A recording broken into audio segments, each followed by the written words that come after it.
రే నేను ఒక పని మీద బయటికి వెళ్తున్నాను, ఈ బడ్స్ నీ దగ్గర పెట్టుకో, జాగ్రత్త రా, ఇవి చాలా కాస్ట్లీ, నేను సాయంత్రం వచ్చి తీసుకుంటా.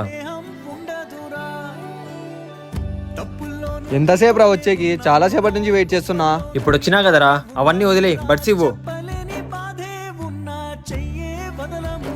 రే ఎక్కడో పడిపోయాయి అనుకుంటారా? ఏంటి ఎక్కడో పడిపోయాయా? ముందే చెప్పా కదరా అవి చాలా కాస్ట్లీ అని. పోగొట్టుకోవడానికి నువ్వేమైనా చిన్నపిల్లడివే? నిన్ను నమ్మి చూడు, నా బుద్ధి తక్కువ. తీసుకొని ఫోను. రే రే రే అక్కడ చూడరా, వాడు మరీ వచ్చాడు. నువ్వు అన్నంతలా తిట్టావు, అక్కడే వదిలేసి వచ్చావు, అయినా వాడు నీ వెనకలే వస్తున్నాడు రా. తప్పు వాడిదే అని తెలుసురా, అయినా నేను ఎన్నిసార్లు తిట్టినా దూరం పెట్టినా వాడు నా వెనకే వస్తాడు. ఒక మాట అయితే నిజంరా, నేను వాడి మీద అలిగినా నన్ను వదిలి వెళ్ళాడు. ఇలాంటి ఫ్రెండ్ నాకున్నందుకు చాలా సంతోషంగా ఉంది.